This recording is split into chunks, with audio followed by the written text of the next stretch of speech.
사람들은 누구나 역사가 발전하기를 원합니다. 하지만 때로는 인간의 역사라고 하는 것이 언제나 발전하는 방향으로만 나아가지 않는 것이죠. 어쩔 수 없이 퇴행이라고 하는 것을 겪을 수밖에 없는 것이 우리의 삶에 있어서 굉장히 문제인 것 같습니다. 한국교회 21세기의 모습을 보고 있으면 중세시대의 교회의 퇴행을 발견하게 됩니다. 중세시대의 주교들과 또한 성직자들이 자신들의 기득권을 지키기 위해서 일반 성도들에게 여러 가지 제한을 가했던 것이죠. 21세기의 한국의 주류라고 자청하는 많은 보수적인 교회들이 있습니다. 그 교회의 대부분은 여성들에게 안수를 주지 않고 있는 것이죠. 시대를 역행하고 또한 시대적 흐름을 가로막고 있는 이러한 양식들을 보면서 비판하고 새롭게 우리 자신을 돌아봐야 되는데, 문제는 여성에게 안수를 허락하지 않는 교단들의 대부분이 그것이 하나님의 뜻이라면서 신학을 통하여 그것을 정당화하려고 하는 것이죠. 아무리 그들이 하나님의 이름을 덜 먹이고 아무리 그들이 성경을 인용한다 할지라도 자신들의 기득권을 지키기 위해서 혹은 자신들의 왜곡된 혹은 퇴행적인 생각을 정당화하기 위해서 하나님 말씀 혹은 성경을 인용한다면 결국 그들이 그렇게 하나님 말씀 그리고 성경을 인용하는 걸 통해서 하나님의 이름이 욕됨을 받고 성경이 사람들로부터 멸시를 받게 될 것입니다. 오늘날 한국교회의 여러 가지 모습을 보면 믿지 않는 사람들은 교회가 시대를 역행한다, 교회가 사회적 발전을 가로막는다 라고 생각할 수밖에 없습니다. 사실 같은 그리스도인이자 목사로서 오늘날 한국교회, 특히 보수적이라고 불리는 근본주의 교회들의 행태를 보고 있으면 한국 사회의 발전에 한국교회는 분명 걸림돌이 되고 있습니다. 하지만 교회가 처음부터 사회적 발전의 걸림돌이 되었던 것은 아닙니다. 서구 교회사를 잘 살펴보면 서구 사회가 이만큼 발전할 수 있었던 데에는 상당한 교회의 역할이 있었다는 것을 알 수가 있는 것이죠. 그 대표적인 경우가 근대 민주주의의 발전과 종교개혁의 상관관계라고 생각해 볼 수 있습니다. 사실 우리나라에서는 교회가 민주주의를 발전시키며 또 특히 민주체제를 더욱 성숙된 방향으로 이끈다라고 생각을 할 때 많은 이들이 설마라고 하는 의문을 제기하는 경우가 많죠. 하지만 근대사회, 특히 근대민주주의의 출발점이라고 여겨지는 자유민주주의 혹은 자유주의 정치 철학에 기반한 민주주의 체제는 종교개혁의 영향을 받았습니다. 자유주의 정치 철학이라고 하는 것이 다양한 측면으로 설명할 수 있겠지만 어떻든 체제로서 자유주의라고 하는 것은 한편으로는 종교에 대한 절대적 복종을 비판하면서 다른 한편으로는 봉건적 신분제를 철폐하는 것이 중요한 특징이라고 말할 수 있는 것이죠. 자, 그러면 이런 두 가지 특징이 시발점이 되었던 것은 무엇일까요? 바로 1521년부터 본격적으로 진행되었던 종교개혁을 들 수가 있는 것이죠. 물론 종교개혁의 시발점은 1517년 마틴 루터가 95개 반박문을 비텐베르그 교회에 붙임으로써 시작되었습니다. 교회가 잘못된 것을 가르치고 여기에 대해서 그리스도인들이 비판할 수 있다라고 말해지는 것은 당시 교회의 권위가 세상의 권력의 권리보다 더 높이 있던 시대에서 엄청난 주장이었던 것이죠. 이처럼 종교에 대한 무조건적인 복종을 비판하는 이야기들이 이후에 르네상스를 거치면서 자유주의 정치 철학도 자신들의 목소리를 낼 수 있었던 것입니다. 한국교회에서는 관심을 가지고 있지 않지만 근대 자유주의 정치 철학, 특히 초기 자유주의 정치 철학의 발전에 있어서 개신교는 굉장히 큰 역할을 감당했습니다. 그것을 제대로 보지 못하고 또한 무관심 속에 진행된다고 하는 것이 한국교회가 얼마나 비민주적이면서 권위주의적 체제를 가지고 있느냐를 잘 보여주는 것이죠. 이처럼 사람들이 관심을 가지지 않고 또는 왜곡된 현실인식 속에서 제대로 바라보지 못하기 때문이지 이미 상당 부분 교회는 민주적 사회 발전을 위하여 많은 노력을 해왔습니다. 그럼에도 불구하고 한국교회는 왜 한국 사회의 민주적 발전보다도 더 퇴행하고 있을까요? 교회 내 민주주의라고 하는 것, 교회 민주주의라고 하는 것에 대해서 이야기할 때 많은 그리스도인들이 낯설어합니다. 하지만 마틴 루터뿐만 아니라 스위스 개혁파 전통의 출발점이 되었던 장 깔뱅의 여러 논문들을 살펴보더라도 근대 시민개혁을 기반으로 하는 민주주의 체제에 있어서 개신교가 얼마나 큰 역할을 감당했는지 알 수 있죠. 그러한 전통들을 잃어버린 상태에서 개혁주의가 어떠니, 깔뱅주의가 어떠니 라고 말을 하는 것 자체가 너무나 웃기는 일입니다. 사실 한국에서 개혁주의니 깔뱅주의니라고 주장하는 사람들, 이런 사람들의 대부분은 근본주의적 신앙을 가지고 있는 분들이 대부분입니다. 자신들의 왜곡된 인식론을 정당화하기 위해서 개혁주의를 들먹이고 깔뱅주의를 들먹이는 것이지, 정말로 종교개혁 시대의 전통을 회복하기를 원한다면 과거 민주적 체제와 사회적 발전을 위해서 개신교가 어떤 역할을 감당했는지에 대해서 분명한 생각을 가지고 있어야 하는 것이죠. 교회가 사회 발전을 견인할 때는 그 시대 속에서 감히 상상할 수도 없었던 주장들과 역할들을 감당했습니다. 그것은 종교개혁 시대나 지금도 마찬가지고요. 바울이 사역을 하던 시대에도 동일했던 것이죠. 오늘 우리가 읽은 본문의 말씀은 빌레몬에게 바울이 쓴 편지입니다. 우리가 몇 번에 걸쳐서 살펴본 것처럼 빌레몬서는 오네시모라고 하는 사람에 대한 자비를 부탁하는 편지입니다. 바울이 감옥에 갇혀 있는 때에 오네시모라는 사람을 만나게 됩니다. 그는 바울을 만나 예수를 믿게 되었고, 또한 하나님의 말씀을 배우면서 바울의 동역자로 자리 잡았던 것이죠. 문제는 오네시모가 빌레몬이라고 하는 사람부터 도망 나온 노예였다라는 것이죠. 당시 로마의 제도 속에서는 그러한 사람들은 주인의 허락과 용서 혹은 자비가 필요했던 것이죠. 바울은 마땅히 명령할 수 있는 권한과 권위를 가지고 있음에도 불구하고 그것을 내세우지 않습니다.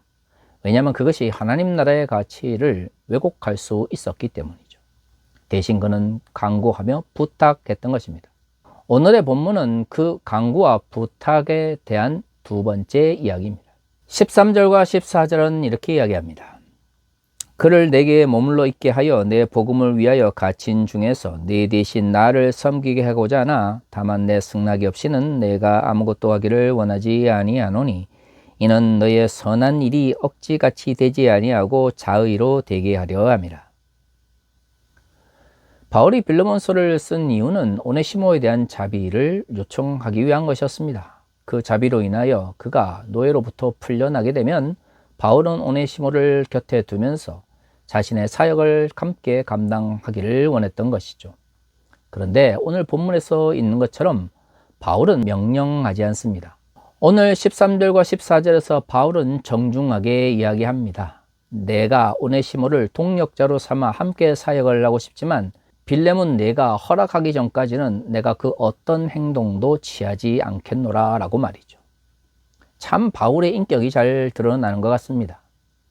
바울은 함부로 권위를 내세우기 전에 먼저 허락을 요청하며 그 사람의 이야기에 귀를 기울입니다. 사실 오늘의 본문 말씀은 2000년 전 로마 시대 속에서 편지를 통하여 의사를 주고받을 수밖에 없었던 사람들의 관계 속에서 형성되어진 것이죠. 만약에 오늘날처럼 무슨 소셜미디어가 발전했거나 아니면 즉각 대화를 나누고 소통할 수 있는 도구가 있었다면 아마 빌레몬서는 바울과 빌레몬 사이의 대화와 토론의 방식으로 진행이 되었을 것입니다.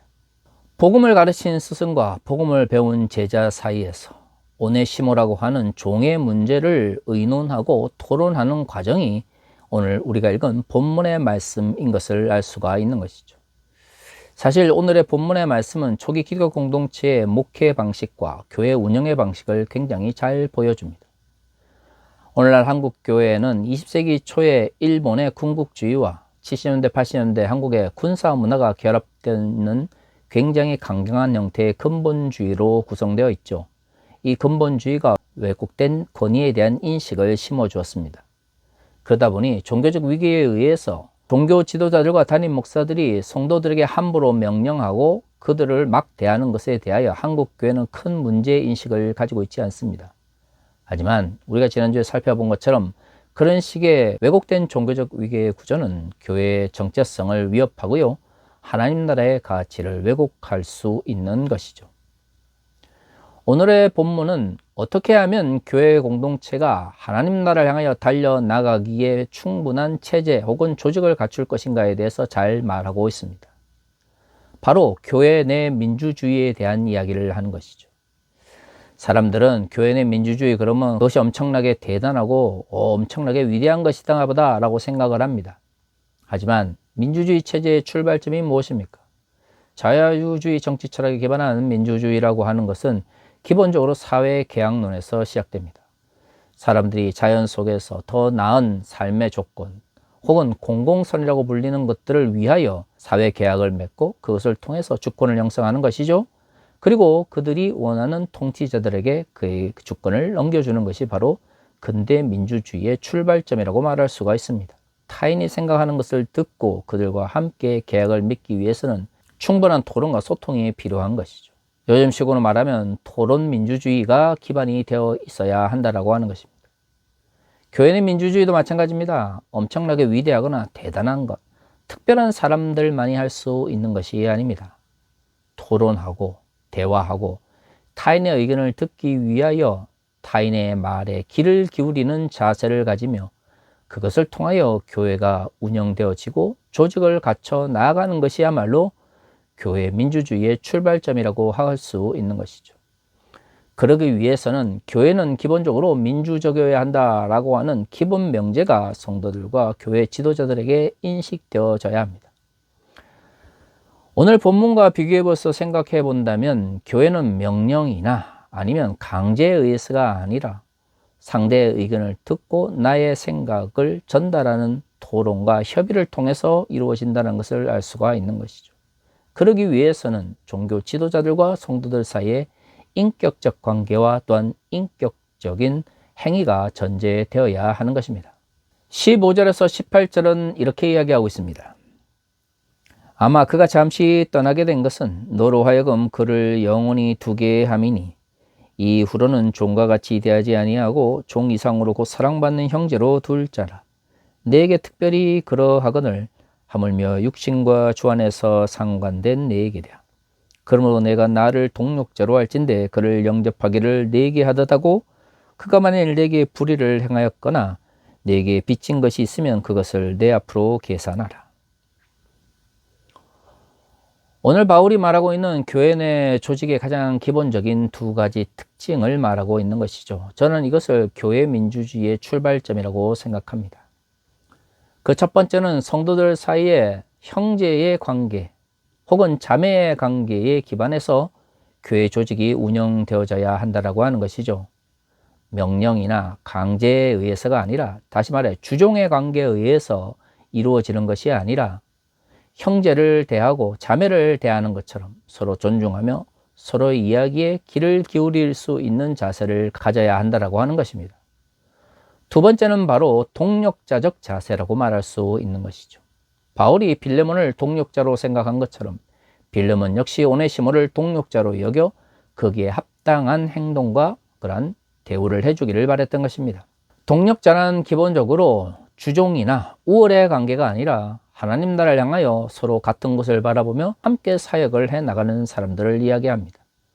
교회 공동체가 형제와 동력자의 관계라면, 그렇다면 그 교회는 무조건 명령하고 강제에 의해서 움직여져 가는 것이 아니라 인격적 관계 속에서 서로의 이야기에 귀를 기울이며 토론하고 협의하는 가운데 그 교회 조직이 움직여져 가야 하는 것이죠. 이것이 바로 교회 민주주의의 가장 기반입니다. 사실 오늘의 본문을 자세히 살펴보면 교회 민주주의라고 하는 것이 그렇게 어려운 것이 아닙니다. 어떻게 하면 토의하고 협의할 수 있을까요? 그렇죠. 교회 지도자들과 담임 목사들이 성도들을 형제와 자매로 바라보며 나 혼자 하나님 나라를 위하여 달려간다가 아니라 이 성도들과 함께 동력자로서 하나님 나라를 이루어간다라는 생각을 가지면 교회 민주주의라고 하는 것이 그렇게 엄청난 일이거나 감히 이루지 못할 일은 아닌 것이죠. 이러한 생각들이 없는 상태에서 성도들을 주종의 관계로 바라보고 또한 동력자적 관계보다는 나 혼자만이 하나님 나라를 위하여 일을 한다라고 생각을 하니까 교회 내에서 민주적이라고 하는 용어가 어느 순간 사라져버리게 된 것이죠. 하지만 형제와 자매의 관계, 동력자의 관계가 사라진 교회는 종교적 위기구조에서 움직여 가는 주종의 관계로 전락할 수밖에 없는 것이죠. 누가 종입니까? 누가 주인입니까? 성경은 오직 교회 머리 대신 예수 그리스도만이 우리의 주인이시다라고 말하고 있습니다. 하지만 주종의 관계 속에서 형성된 교회 조직은 담임 목사나 종교 지도자들을 주인으로 대체해야 하는 것이죠.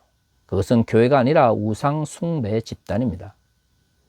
교회가 정말로 예수 그리스도를 주라 고백하고 성도들과 모든 교회 조직들을 그리스도의 몸이라고 생각을 한다면 교회가 주종의 관계가 아니라 형제 자매의 관계로, 그리고 동력자의 관계로 서로를 이해하고 바라보면서 토의하고 협의하는 교회 내 민주주의가 정착되어야 하는 것이죠. 지난주에도 제가 21세기 목회론이 새롭게 정립되어야 된다는 말씀을 드렸습니다. 명령하지 말고 강구하면서, 부탁하면서 성도들을 인격적으로 대하는 목회가 필요하다는 말씀을 드렸습니다. 21세기 목회에 필요한 두 번째 방식은 바로 교회의 민주주의입니다. 하지만 지난주에 말씀드렸던 것과 교회 민주주의는 크게 다른 것이 아닙니다. 기본적으로 토론하고 협의하면서 교회 공동체가 인격적 공동체가 되어야 한다는 것이죠. 그러기 위해서는 형제 자매로서의 관계로서 성도와 담임 목사 혹은 교회 지도자들이 서로를 바라보며 동력자적 관계 속에서 서로를 존중하는 모습들이 나타나야 하는 것이죠. 초기 기독교 공동체는 오늘의 본문의 말씀처럼 인격적이며 형제 자매로서의 관계, 동력자적 관계 속에서 서로를 바라보았고요. 개신교의 출발점에서는 자유민주주의의 발전에 개신교가 큰 역할을 감당했습니다. 그 긍정적인 전통들이 한국교회에서 영향을 미치지 못하게 된 것은 그만큼 한국교회가 하나님 나라의 가치로부터 멀리 떨어져 있다는 것을 의미하는 것이죠. 근본주의자들이 개혁주의와 깔뱅주의를 외치는 한국교회에서 과거의 긍정적인 전통들이 하나씩 잊혀지고 있습니다. 사랑하는 성도 여러분, 교회 내 민주주의를 위하여 우리가 지금 새롭게 노력해야 됩니다. 그것이 한국교회 올바른 목회를 정립하는 데 가장 중요한 방향이기 때문입니다.